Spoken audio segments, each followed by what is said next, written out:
Activity and togetherness have been really good going back to the Auburn game, and when you turn it over, you're in real trouble, which we were tonight, and that certainly skews your defensive field goal percentage.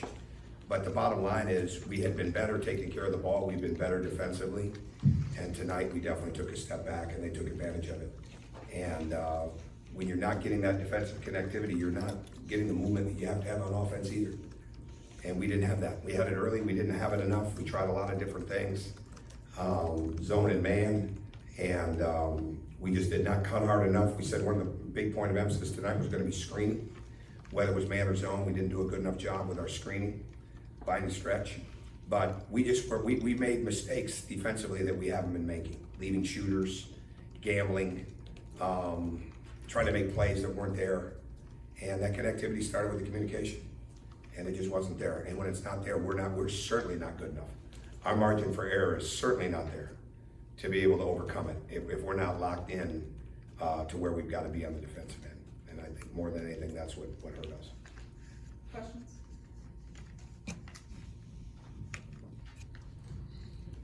Tommy, Anthony said even sensed in warm-ups that guys were lethargic, including himself. He didn't feel focus was there. Did you pick up on that at all? Well, I think, no, not as much, but I mean, that's good. If he pointed the finger and he also pointed himself, then that's a good sign of leadership, because I think that the way it's set up and with senior days, that changes things, right? But no, I think, it's emotional for senior night, so that's gonna play into it. Tyree, Jordan, those guys are a little emotional with it, but we've had really good practices. I don't know, we got off to a good start. We just didn't stay with it as much. But maybe it's just the fact of the matter is, I mean, if he said it, he's probably right. But the bottom line is it was a different warm-up because of the time being spent out on the court. And that's a tough deal. Yeah, I've never had senior night in my life. I've been being in this league till after the game. But I mean, it's a league rule, so that's when we do it. But for 18 years, we did it after the game, for those very reasons. But we did whatever we started out with, we didn't stay with, but again, it moved over to the defensive end more than anything else. And so as a quick follow-up, is it discouraging that at this stage of the season to still be committing this many turnovers? Disappointing, but we're not a consistent team, and we haven't been all year. So inconsistency has been the number one weakness of our team all year, and we've been playing better. But the defense and the making the simple passes are a big part of that. And there wasn't anybody on our team tonight that was a great ball mover, cutter, let's really operate. But there also wasn't anybody on our team tonight that took the reins defensively like we had been. So in that sense, it's disappointing, but it's part of our immaturity and it's part of our inconsistency. Coach, you almost literally played perfect the first 5 minutes, 7 for 7, and I think you only had a missed free throw in that entire game. What changed after that? They seemed to be much more discombobulated after that, and I'm not sure if when you called a timeout, but was there anything that you saw specifically that they got away from? Well, yeah, we stopped cutting as much as we need to cut, whether it was man or zone, right? In cutting, getting the ball into the middle of the zone. Like I said a bit ago, the screening was going to be a huge part tonight. Screening man or zone, so we create some help situations and make the next kick. But we probably, for a little stretch there, started to think about our own offense. Really, then we kept thinking about how much it needed to move. And that's the immaturity of this team. It comes at times when we get a lead. And we've got to grow through that. That's part of building the program. It's part of getting the culture right, the way we have to have it here. Because that's the maturity part. It's not about the offense. It's about how much you continue to put stops together defensively, how well you rebound the ball. When we were in transition, we were good, right? We were really good. But there were too many times we weren't in transition, and then we became stagnant. We've got to continue to grow out of waiting for the ball, right? We're a cutting, moving team. Penetration, kick, and we struggled with that. We struggled with that tonight. So it didn't matter for a bit what we called. We weren't getting enough movement. And but again, all that being said, it comes down to an aggressiveness on both ends of the court and a connectedness on both ends of the court that starts on the defensive end. Coach, Anthony talked about their zone and them packing it in and saying it was hard because they weren't prepared for it. I'm guessing that wasn't the first time you'd seen that That zone. they were or weren't prepared. He said they weren't, Our guys? Yeah, Anthony said they We weren't spent the prepared. majority of the time on the zone the last 2 days because we wanted to move it with screens. And we knew that they would go to the 3-2 or to the 1-3-1.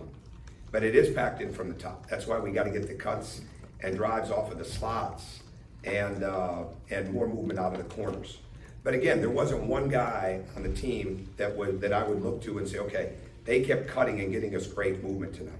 But it's a top-heavy zone, right? It's a top-heavy zone. That's why in a 3-2, that's why screening, okay, and then flashing in behind it, from the wing area, or from the wing or corner area, is what we need to do. And sometimes that we showed them at halftime with it.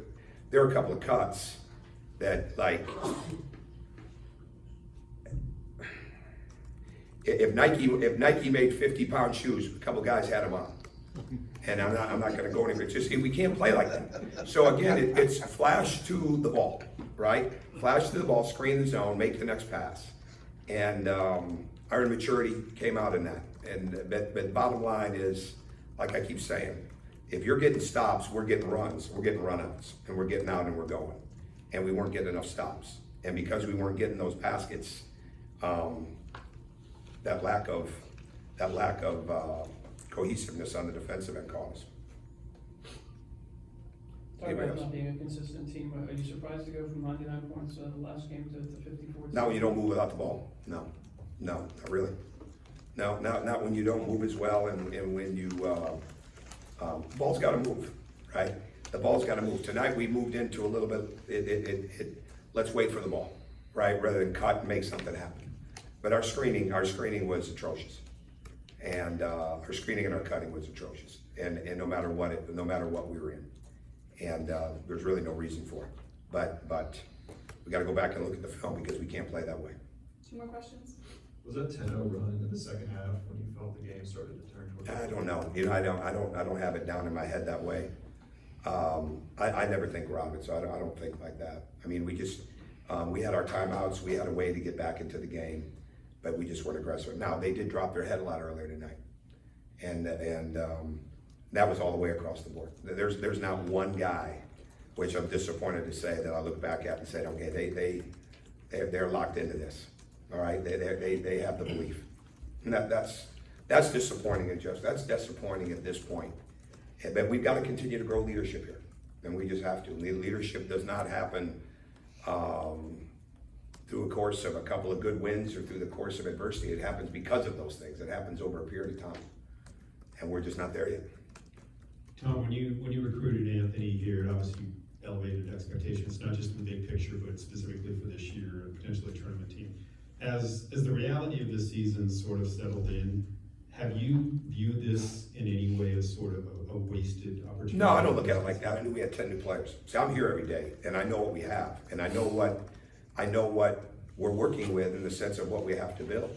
So, and when you have 10 new players, you're not quite sure what it's going to be, and at all.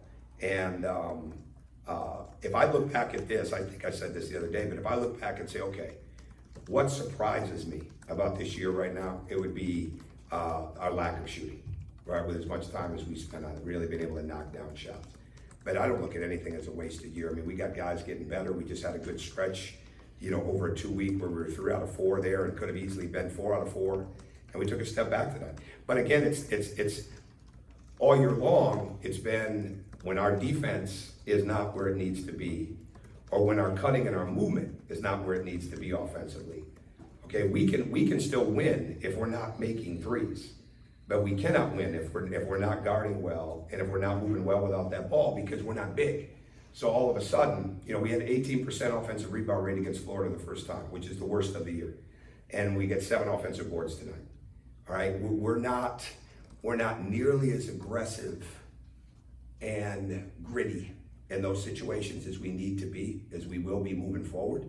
But it's all part of learning what you have, and so I don't choose to look at it in any type of negative way. I choose to look at it, okay, this is the inconsistency. This is what we got to continue to work on. This is what we're trying to build. This is where it's got to go.